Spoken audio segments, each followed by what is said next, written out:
Estas son 11 películas de terror basadas en hechos reales. Porque siempre da más miedo cuando una película de terror comienza diciendo que es una historia real. Cuando escuchamos esa frase, quien más y quien menos ya aprieta el culo contra el asiento y ve la película como mínimo con más respeto. Pero ¿cuánto de verdad hay en estas películas? ¿Hasta qué punto se basaron en lo real? Veremos que dependiendo de la película a veces se trata solo de una inspiración, otras en cambio se acercan mucho a lo que realmente pasó, y otras como la del primer puesto, veremos que la historia real es muchísimo peor que la película.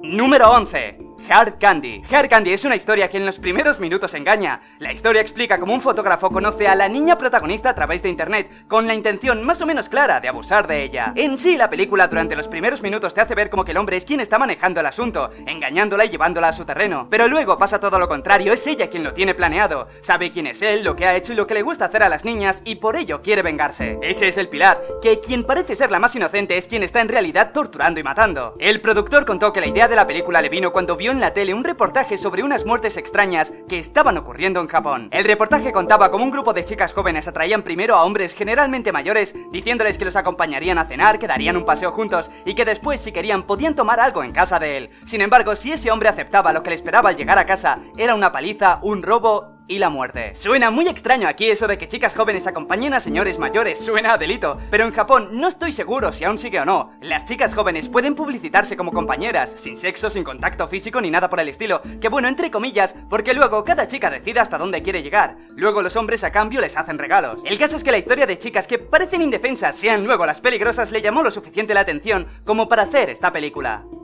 Número 10. 247 grados Fahrenheit. Esta es de esas historias con una trama simple para una película, pero cuando pasa en la realidad es un infierno. 247 grados Fahrenheit cuenta la historia de cómo 3 jóvenes se quedan encerrados en una sauna, solo eso. Este tipo de tramas tan simples y que pasan mayormente en un lugar cerrado son por lo general lentas, y esta no es una excepción. En los primeros 20 minutos te presentan a los personajes y después el resto es ellos intentando salir de la sauna, pasando calor, mareándose, discutiendo, quemándose, en fin, cosas que pasan si te quedas encerrado en una sauna. Casi toda la película es fiel a los hechos que realmente ocurrieron, la parte del viaje, la cabaña y por supuesto la sauna. Retocaron un poco el motivo real por el que Michael, uno de los personajes, sale de la sauna, pero no mucho más. La película muestra cómo tienen una especie de discusión y él, estando borracho, decide irse, pero lo que pasó de verdad es que él simplemente salió para ir al baño y accidentalmente los dejó encerrados. Como película no es muy apasionante, de hecho es bastante regular, pero sabiendo que ocurrió de verdad, hace que todo sea más interesante.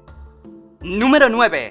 Escupo en tu tumba. Esta película ha sido polémica desde el día de su lanzamiento por esas escenas largas donde se ve cómo violan y golpean a una mujer. Unas secuencias que, aunque poco realistas, fueron más que suficiente para censurarla en algunos países durante años. La primera mitad de la película se centra en lo anterior, en cómo una chica es violada y torturada en varias ocasiones por un grupo de hombres, y en la otra mitad se ve a esa mujer vengarse de todos ellos uno a uno. La parte tomada de la realidad es la primera, un suceso que pasa tristemente con mucha frecuencia, pero que en este caso el director de la película, Meir Zarchi, vivió en primera persona. Una noche, yendo con un amigo en el coche, vieron como una chica desnuda y ensangrentada salía arrastrándose de un parque. Por supuesto, le ayudaron enseguida y le acompañaron a su casa, y hasta le acompañaron a poner la denuncia. Aquella historia le impactó bastante, y es por eso que decidió hacer esta película sin ningún tipo de censura, sin adornarla y sin héroes. Por eso es tan incómoda de ver, por lo real que resulta. Luego, las interpretaciones de los actores es otro mundo, pero bueno. La segunda mitad de la película, cuando la chica comienza su venganza, es parte de la fantasía del director de imaginar que cada chica que haya vivido algo parecido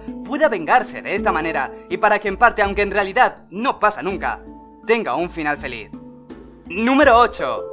Dead Ringers. Antes que nada, Dead Ringers no es una película de terror, se cataloga como drama, pero viniendo del director que también hizo Videodrome y La Mosca, el género es un poco confuso. Tiene esa habilidad de hacer que cualquier historia parezca de terror. Bueno, el caso es que eso es lo de menos. Dead Ringers es la historia de dos gemelos ginecólogos que no pueden vivir el uno sin el otro, haciendo esas cosas ya típicas de intercambiarse en algunas situaciones. Puede que eso os recuerde a otras películas porque la temática está bastante usada, sin ir más lejos, El Prestigio, por ejemplo. La película, en resumen, se basa como después de conocer a una chica, los gemelos van teniendo problemas, dejan de complementarse y de estar tan unidos, y eso les hace caer poco a poco en la miseria y en la locura, hasta que al final uno de los dos hermanos mata al otro dentro de su locura, y después se suicida abrazándole. Bien, pues lo curioso es que en 1975 encontraron esa misma escena final con dos ginecólogos también gemelos, llamados Stewart y Cyril Marcus. Los encontraron muertos a los dos juntos cuando apenas tenían 45 años. Lo único que cambia es la causa de la muerte del primero, mientras que en la película se ve cómo es por culpa de una operación operación sin sentido, en realidad fue por culpa de las drogas. Los compañeros de trabajo contaron en su momento a los periodistas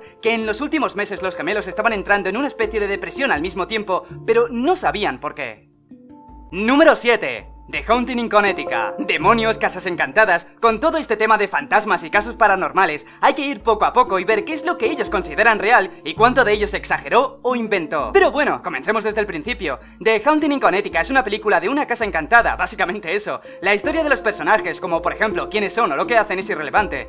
Durante la película se puede ver de forma muy visual cómo la casa parece estar poseída, casi parece que esté viva. Al principio, nada más empezar, dice que está basada en una historia real, basada en el caso de la familia Snedeker, cuando se mudaron en 1986 a Connecticut. Casi de inmediato se dieron cuenta de que pasaba algo raro con la casa. Fue entonces cuando Ed y Lorraine Warren, una pareja famosa por ser expertos en temas paranormales, visitaron la casa y confirmaron la historia. Contaron cómo antiguamente la casa había sido construida en una funeraria en la que se había practicado rituales nigrománticos y necrofilia, es decir, sexo con los cadáveres. Eso parece ser que provocaron a los espíritus y se quedaron en la casa. La pareja contaba historias como que Ed Warren, por ejemplo, había visto en una ocasión a dos personas bailando en el sótano, pero que cuando se acercó, desaparecieron. Su mujer confirmó esas historias y además dijo escuchar sonidos como de cadenas o algo así. Bueno, creo que es un buen punto para parar su historia y contar que cuando en 2006 murió Ed Warren, los antiguos colaboradores admitieron que Ed les dijo que provocaran incidentes e inventaran detalles para crear una historia de miedo. Por eso hay que ir poco a poco con este tipo de historias, porque luego nada es lo que parece.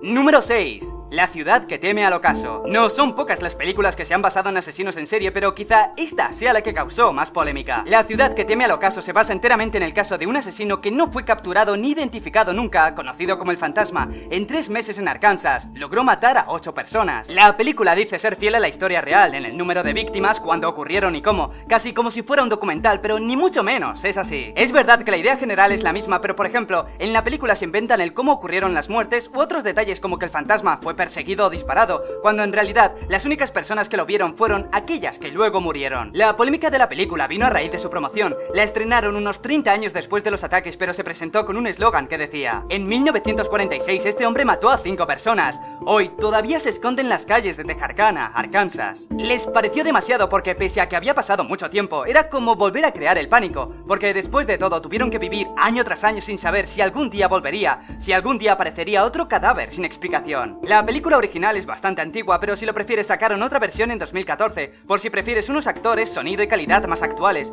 Total, la película es igual de regular, así que no hay diferencia. Número 5.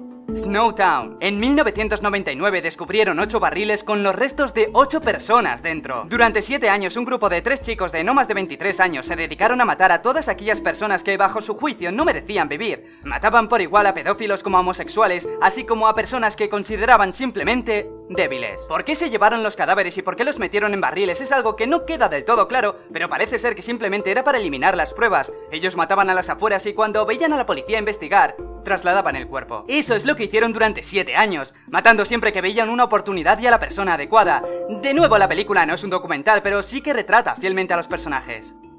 Número 4. Trampa Mortal. Trampa Mortal cuenta la historia de los asesinatos cometidos por el dueño de un hotel, un psicópata que se dedica a matar a todo el mundo para después alimentar el cocodrilo que tiene como mascota. Como película dependerá de lo que le guste a uno, pero por lo general se puede hacer muy pesada, más que nada porque no hay una historia clara, sino que se basa en ir saltando de muerte tras muerte y en ir viendo la locura de este hombre. Como referencia en este caso se basaron en la historia de Joe Ball, un famoso asesino en serie de Texas. Este en lugar de un hotel tenía un bar, que también tenía al lado un estanque con sus respectivos cocodrilos. Parece ser que fue bastante famoso, además de por vender alcohol de manera ilegal, por una especie de espectáculo que tenía montado donde daba de comer a los cocodrilos con gatos y perros vivos. Se le acusó de haber matado a 20 mujeres, pero solo pudieron estar seguros de 2, porque al igual que en la película, después de prácticamente matarlas las tiraba al lago, creyendo que si no había ningún cadáver, no podrían acusarle de nada. Creyó mal, porque tras mucho tiempo se logró identificarle, pero no pudieron detenerle, porque antes de que lo hicieran, se suicidó.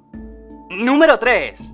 Mar Abierto. Pese a que hay bastantes críticas malas hacia esta película, realmente pienso que está bien si sabes más o menos lo que te vas a encontrar. Para empezar, Mar Abierto fue una película de bajo presupuesto, con la que querían contar la historia real que le sucedió a Tom y Eileen Lonergan, una pareja de buzos que fueron abandonados en mitad del mar sin que tuvieran forma de regresar, pedir ayuda o salvarse. La película se basa casi exclusivamente en ese sentimiento, en esa situación de la pareja siendo abandonada, ese impulso de intentar sobrevivir, aunque de alguna forma sabes que ya estás muerto. La historia de Tom y Eileen fin, sucedió de manera muy similar a como se explica en la película. Fueron abandonados por error en mitad del mar. De algún modo nadie se dio cuenta hasta pasado 2 días. Para ese entonces ya era demasiado tarde. Cuando regresaron para buscarlos con la esperanza de que aún estuvieran, solo pudieron encontrar sus equipos de buceo y una pequeña pizarra con un mensaje que decía: lunes 26 de enero. A cualquiera que pueda ayudarnos. Fuimos abandonados en el arrecife de Agincourt por el MV Outreach el 25 de enero a las 3 de la tarde.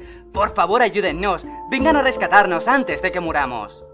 Número 2. Freddy Krueger. ¿En serio? ¿Una persona que mata a la gente en sueños está basada en hechos reales? No como tal, por supuesto. Nadie ha sido atacada en sueños, pero la historia en la que se basa sí que da esa sensación. Antes que nada, creo que Freddy es lo suficientemente famoso como para no explicar quién es, pero si ese es tu caso, te bastará con saber que es un señor que mata a través de los sueños. Eso es lo importante. Pues bien, Wes Craven, el creador, explicó en varias ocasiones de dónde vino la inspiración. Cuenta cómo hace tiempo leyendo el Times vio una historia de una familia, de cómo había logrado escapar de un campo de concentración de Camboya, pero cómo al poco de llegar a Estados Unidos, el hijo murió. Lo curioso es la forma en la que murió. Ya mudados a Estados Unidos, el hijo de la familia se negaba a dormir porque no paraba de tener fuertes pesadillas, algo que no resulta raro teniendo en cuenta que escaparon de un campo de concentración. El caso es que de alguna forma le cogió miedo a la noche y a quedarse dormido, por lo que intentaba mantenerse continuamente despierto. Aguantó unos cuantos días, pero finalmente se quedó dormido. Los padres se quedaron tranquilos pensando que ya se había recuperado del trauma, pero en mitad de la noche escucharon un grito y cuando corrieron a su habitación,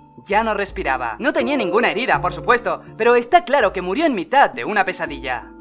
Número 1. La chica de al lado. Este puesto es de esos en que la historia real que hay detrás de la película supera por mucho a la propia película, en lo cruel, lo inhumano y por supuesto en lo loco. La chica de al lado se basa enteramente en el caso de Sylvia Likens, una chica de 16 años que fue violada y torturada por una familia entera y además también por los vecinos, una locura generalizada de las peores que se ha visto en toda la historia. Todo comenzó cuando los padres de Sylvia la dejaron a ella y a su hermana Jennifer a cargo de Benizewski, una mujer divorciada a cargo de 7 hijos. Tan solo un mes después de estar con ella, la mujer comenzó a golpear con frecuencia a Sylvia acusándola de prostituta, y no solo permitía e incitaba a que sus hijos también la golpearan, sino que ocasionalmente se sumó más gente, el novio de una de sus hijas, varios compañeros de clase y vecinos amigos de los hijos. Hasta su hermana Jennifer fue obligada también a golpearla. Después de esa época vino lo peor. A raíz del trauma, Sylvia comenzó a orinarse en la cama, lo que provocó que Benizewski fuera aún más lejos. Encerrada ya en el sótano, Sylvia sufrió torturas más bestias. Por ejemplo, era bañada con agua hirviendo, le echaban sal a las heridas que le provocaban, o era obligada a comerse sus heces, entre otras cosas. Luego, más tarde la mataron cuando uno de los hijos la golpeó varias veces en la cabeza dejándola inconsciente. Después de 2 días sin que nadie bajara al sótano, se dieron cuenta de que ya no respiraba. Pero una cosa, vale que en el momento pudieran obligar a Jennifer a torturar a su hermana, pero en serio que durante más de 2 meses de tortura no tuvo ninguna oportunidad de llamar a la policía. No creo que hubiera sido tan difícil teniendo en cuenta que seguía yendo a la escuela. De haberlo hecho lo habría detenido todo, habrían visto las heridas de la chica y con su confesión se habrían ido al momento, pero no lo hizo. Dejó que su hermana estuviera encerrada en el sótano y fuera golpeada y violada siempre que a alguien le apetecía hacerlo. Ah, por cierto, antes de que se me olvide, cuidado que hay un poco de vídeo en mi spoiler. Y nada más familia, suscríbete, dale a like si te ha gustado, un besazo y hasta pronto.